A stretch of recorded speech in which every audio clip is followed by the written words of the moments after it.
guys, Sam here, and welcome back to another episode of the Arsenal Career Mode series here. Season 4, Episode 2. Of course, it's Season 4 because we moved here from PSG. And we completed the July part of the transfer window last episode. We'll make a few good signings. If you didn't watch that episode, I urge you to go back and watch it.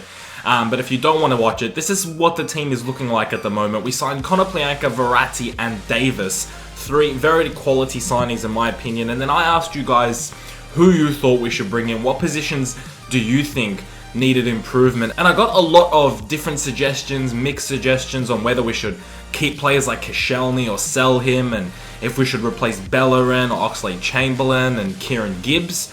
Those were the main 4 positions that you guys were talking about. A lot of you guys just flat out, a lot of your suggestions were just flat out unrealistic. And not just for the current day Arsenal, but especially for this Arsenal. In the current situation we're in, not in the Champions League, a lot of you guys were telling me to sign Varane, a lot of you guys were telling me to sign just crazy players, and although they're very good players, and I'd love to sign them for Arsenal, we're in the Europa League, we don't have that much pull. We can't sign the best of the best this season. We'll have to wait for next season until we make really, really big signings. This season, we're going to have to settle for players that would potentially move to Arsenal. Konoplyanka came from Sevilla.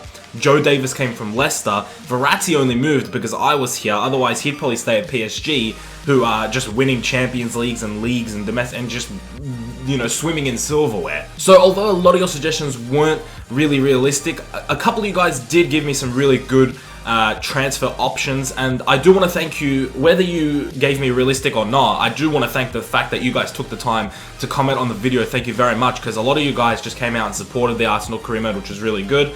And even if they weren't realistic, thank you for taking the time out to comment on the videos. But there are a few players I do want to bring in, a few players that you guys did suggest that I think would really bolster this team.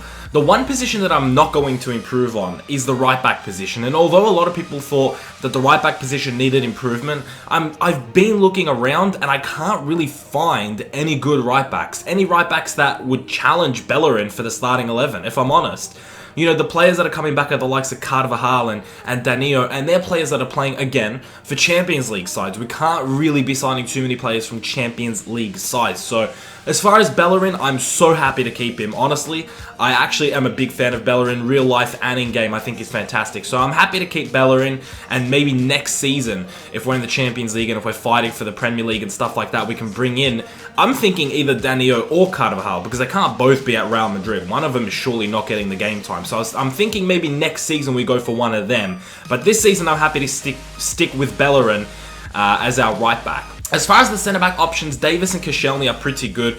Looking at our backups, I believe we have Gabriel and that Magallan guy here who's 75 rated as our centre-back options. I guess Callum Chambers can play centre-back, and so can Monreal, but we really don't want to be using them as centre-backs. But with Koscielny starting as centre-back, I do want to bring in a different centre-back. I do, because Davis is right-footed and Koscielny is right-footed, and I like having a left-footed on the left-hand side and a right-footed on the right-hand side. So Koscielny will probably have to go, and we'll probably bring in a left-footed centre-back. So I think that's the first person we're going to go for today. Without further ado, let's take a look at who it is. Alright, we have a transfer for Olivier Giroud in the meantime, which I'm actually going to start doing some negotiations with Bayer Leverkusen. I do want a little bit of money for Olivier Giroud. I think we could maybe squeeze 22 million out of Bayer Leverkusen. That I think would be a very good deal. And it would just be offloading a striker that we don't need. We have Benzema and Danny Welbeck, so this again would just be free money going in towards the deals for the other players. The player that I want to go for is Aymeric Laporte from Sevilla. He's actually moved to Sevilla, which is quite weird. We already signed Konoplyanka from them, so I don't know if they're going to be able to also sell their best centre-back, I would assume, in Aymeric Laporte. So it's going to be very interesting because they do want 60 million for him, and he's huge. I was thinking of offering Koscielny to Sevilla, but I kind of want to keep Koscielny, so I am looking at other players, but no one has a high enough value to sort of offer them as well. That's why I've been looking, and no one really fits the bill to sort of make up the rest of the money. And because they're interested in Koscielny, I think I am going to end up letting him go. I'm going to offer, well, I already offered 20 million, they said no, so I'm going to start offering a little bit more, 30 million. I'm going to adjust those wages a little bit and hopefully have enough money to bring in Laporte, because he's going to cost quite a bit, but he's going to be an absolute beast for us, I can just tell. Leverkusen have bumped up their offer, but they don't look like they're too serious about signing Giroud at the moment. I am going to still counter offer 22. I don't want to squeeze out as much as I can for Olivier Giroud. Okay, Sevilla did accept 30 million plus Koscielny. That's quite a bit of money for Laporte, but I think he's going to be a fantastic signing for us. And having him and Joe Davis as our starting centre backs, two relatively young guys. I mean, they're sort of now hitting their prime, already at decent ratings. I think that's a very good partnership right there. And he's definitely going to be a crucial player playing on that left-hand side. And I'm really happy to have him in the team. While we're processing the deal of Laporte to come into the club, another position that was suggested to be changed was the left-back position. Now, we have two okay left-backs, Kieran Gibbs and Monreal, both at the 81 rating. Monreal's slightly older at the age of 32. Gibbs, 28, so he is actually starting to get a bit old in this career mode, Kieran Gibbs. You could argue he's in his prime for a left back, and he's only 81 rated, so I don't know, his stats are really good, don't get me wrong, but I am considering getting a new left back, maybe trading in Monreal, and I have a guy in mind who I think will really fit the bill for Arsenal. And I think we will be using Monreal. I think it makes the most sense. So let's take a look at who that is. All right, the man that I am thinking of trading Monreal for is Jose Gaya. This was actually suggested. A lot of you guys suggested Alaba, who I just don't think would move to Arsenal at this point in time. But Jose Gaya is somebody that I can see moving. Even if Valencia have qualified for Champions League, I can see him moving to Arsenal in this situation. Especially if we're offering Monreal, I think Valencia would be definitely down for that. Monreal going back to Spain, I think it'd make a lot of sense. But Jose Gaya is still very young and does cost quite a bit. So we're going to have to offer a little bit. I'm going to offer 12 million plus Monreal and see what they say to that. As cheap as we can get Jose Gaya for would be absolutely fantastic, but they want 40 million for him. So this could be a bit of a struggle. Ooh, Bayer Leverkusen have accepted the 22 million euro offer for Olivier Giroud, the counter offer, which means if Giroud wants to move to Bayer Leverkusen, that's 22 million coming to Arsenal. That's very good. I'm actually really happy we got that much for Giroud. And there's confirmation that Laporte will be joining Arsenal as Laurent Koscielny, a long-time servant for Arsenal, does leave to Sevilla. That is a bit of the sad pit right there. The only way we could get Laporte is to offer Koscielny, and I did want to keep him because he is a bit of a cult hero for Arsenal. He has been here for a long time, and he has served the club well. But I think it's time for him to move on to bigger and better fit. Well, I'm not sure if it's bigger or better, but it's time for us to bring in Laporte, and it's time for us to bolster this and think about the future more so than anything. So we're going to bring in Laporte, and a Frenchman for a Frenchman, and we got a new centre back, which is really good. And we have just signed him in time for this game against Everton that I'm actually going to play. I feel like I want to play this. It's the first game of the season. The first time I'm playing in the Premier League in FIFA 16 on a career mode on YouTube, so this is going to be absolutely nuts. The fact that this is the first time I'm playing in the Premier League, and it's all the way, we're nearly at March in real life, and this is the first time I'm playing with a Premier League team in the Premier League. So that's pretty much going to be a starting lineup. Someone suggested that we might play a 4-3-3, and I might actually take that into consideration, but I do want to feel out the 4-2-3-1. Maybe with Verratti and Pjanic as defensive midfielders, it won't work, but what I'm thinking is because they're playing in a defensive mid position, but they actually attack a bit, they'll push up a little bit, and it'll be a very high pressing team. That's what I want from this. And hopefully it works out the way I want. Otherwise, I am going to try that 4-3-3 attack. I forgot who commented it, but it was a really good comment saying that maybe we should play the 4-3-3 attack. So that's the lineup we're going to go for. Full strength team against Everton. There's no reason not to play the full strength team. So without further ado, let's get to the Emirates. It's Arsenal versus Everton in the Premier League. We've got a bunch of new signings that need to start gelling together. So let's get it going. Arsenal, Everton at the Emirates. 3 points coming our way. Cuts back.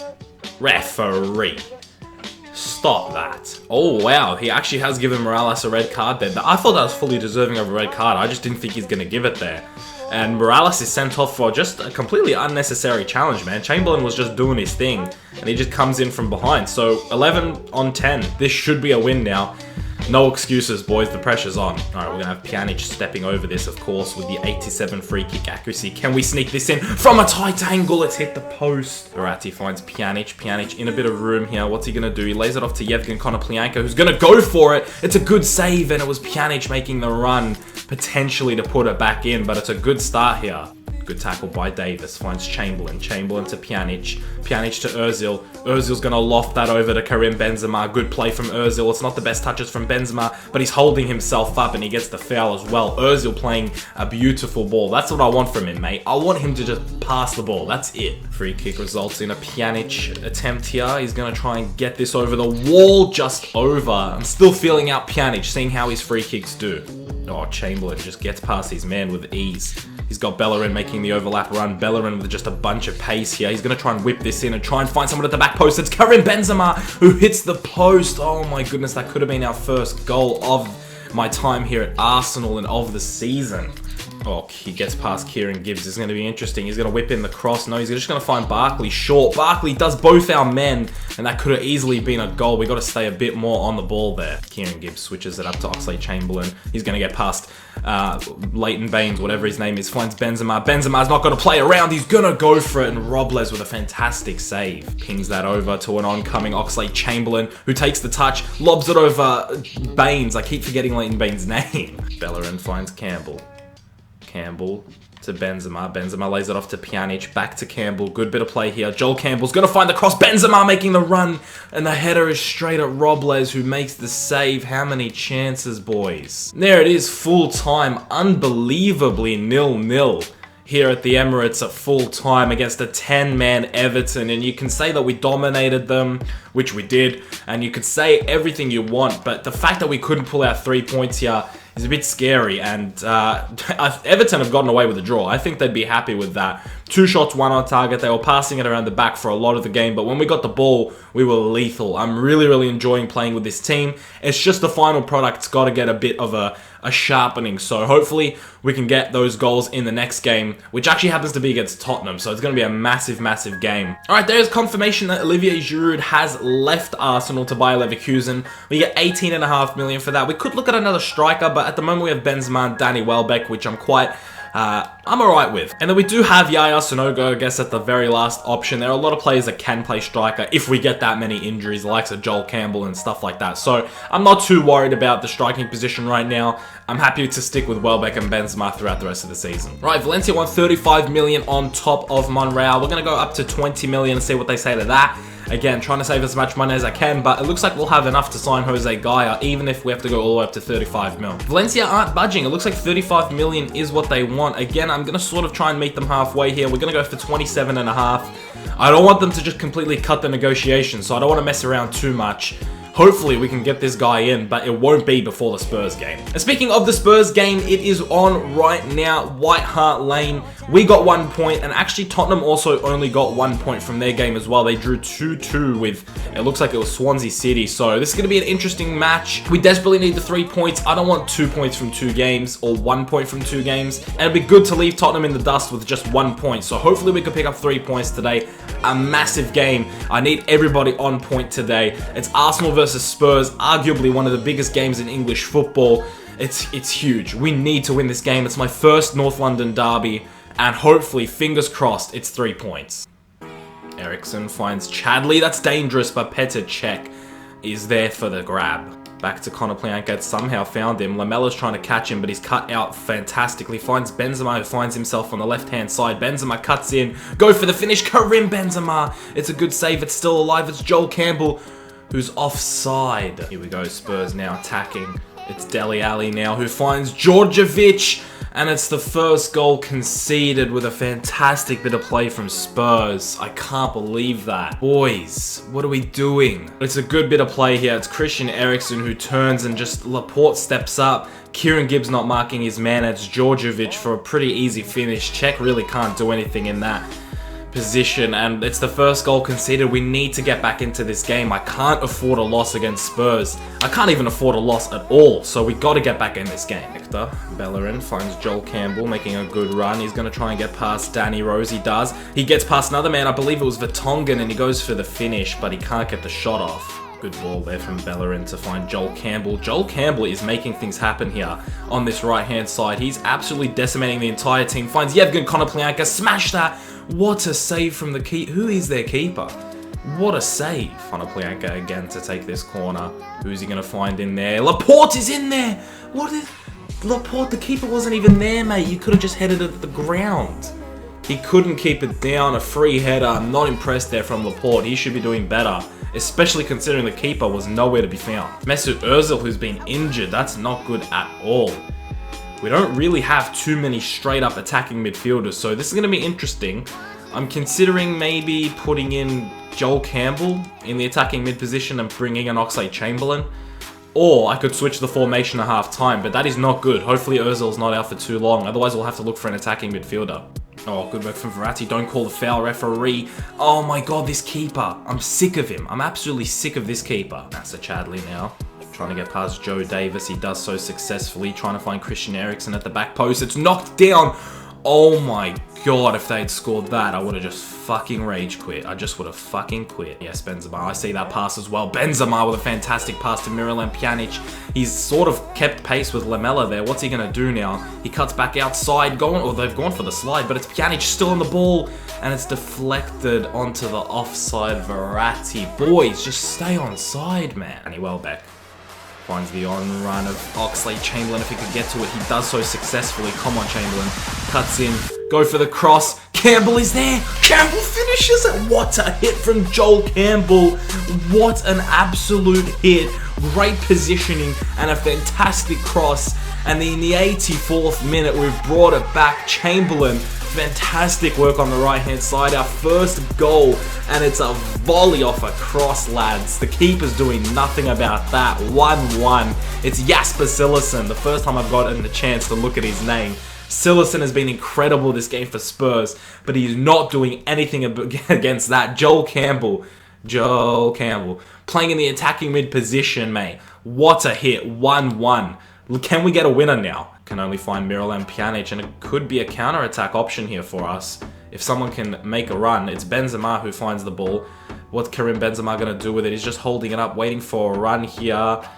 Bang, he finds Hector Bellerin. Bellerin now. He's got Chamberlain who's onside, completely onside. What's Chamberlain going to do? On his left, it's not a good finish. Oh my goodness, Cillessen scrambling for the ball. That should be 2-1, boys. We should have gotten away here with 3 points. 1 minute of added time is not over yet. It's Chamberlain once again, making things happen. What's he going to do? He's going to let off to Joel Campbell. Joel Campbell, please, if you do this, Joel. What a save from Cillessen. There it is, full time at White Hart Lane. 1-1 at the end of the day. And although we were getting dominated for 80 minutes, those last 10 minutes belonged to us, and we very well should have had 3 points here today. Taking a look at the stats, it ended up being quite an even game. Spurs, I'm going to be completely honest, Spurs really did dominate us as far as the first 75 to 80 minutes, as far as winning the ball back as quickly as they could. They had 8 tackles and just sort of passing it about, 94% pass accuracy. They were just sort of having our way with us, but defensively I think we stayed quite solid for the most part. Other than the collapse there for the Djordjevic goal, I think we played really, really well defensively, and we just sort of waited and bided our time, and I went all out attack in the 80th minute, and it paid off. Joel Campbell with a fantastic finish, and at the end of the day, I think Chamberlain could have had a goal there, and we could have had we had a few chances where we should have scored, and Cillessen really came through for them. He made a lot of saves, so 1-1 at the end of the day. At the start of the game, I wanted 3 points, but at the end of the day, I think I'll take the 1-1. And we'll move on. 2 points from 2 games. Not the best start, but considering it was Everton and Spurs, I'm not too upset about that. Mesut Ozil's injury will only be out for 9 days, which is good. We do need him in that attacking mid position. He's really good at making things happen, so I'm happy he's not out for too long. Alright, we have a transfer for Gaya Sanogo. At the moment, our third choice striker, so I do not want to let him go for too cheap. 6.5 million just doesn't cut it for me. I'm going to go for 9 million. It's only a couple more million than Everton would want to spend for his base value, so hopefully they accept this. He's 25 at 76 rated. He's not bad by any stretch of the imagination, but I don't feel A, that we'll need a third striker, and B, if we do, I mean, we're probably going to be investing in some youth players as well. I think maybe they'd be better off than Yaya Sanogo if we want to play an FA Cup game or something along those lines. So if they give us 9 million, I'd be happy to take that. Alright, Valencia do accept the offer of 27.5 million plus Nacho Monreal, which means Jose Gaya is potentially on his way to Valencia. He's not even a crucial first team player for them. I'm surprised about that. Join Arsenal, mate. You'll be crucial here. You'll play every game. Okay, Everton do accept the 9 million counter offer for Yaya Sanogo, so he's potentially on his way to Everton, while Jose Gaya is on his way to Arsenal. We still have 18 million left in the bank, but Jose Gaya will join Arsenal and become our starting left back, which means Kieran Gibbs now takes a seat on the bench. He's still not a bad player to come off the bench, I guess, or play in the FA Cup and stuff like that, so I'm quite happy with the signing of Jose Gaya. A transfer offer for Matthew Debuchy at 6 million. I'm just going to accept this because we still have Jenkinson, Chambers, and Bellerin. Matthew Debuchy is our highest rated right back, but at the same time, I don't want him at all at the club. And Gaya is on his way to Everton with 7.5 million coming our way, which is also quite good. Alright guys, I'm going to end the episode off right here before this Crystal Palace game. Taking a look at the table right now, West Brom and Chelsea have picked up 6 points from the possible 6. You got Bournemouth, who's still undefeated, West Ham, Everton, Stoke, who have all got 4 points and they're undefeated. United's up there with 3 points. We're all the way down here in 14th. Manchester City and Liverpool haven't picked up a point yet. If that could stay that way, that'd be fantastic, because those are the two clubs that I hate the most, which are down the bottom, and if they could just stay there, I would be fantastic. I'd be happy with that. But we're looking not good. Not good at all, to be honest. 1 goal scored in 2 games. But in the next episode, hopefully we'll be picking up a win. Our first win as Arsenal manager would be fantastic. Hopefully it's in the game against Crystal Palace. But that's it for me, guys. If you did enjoy this episode, make sure you smash a like on the video. 100 likes would be absolutely amazing. I'll see you in the next one very soon. Keep it real.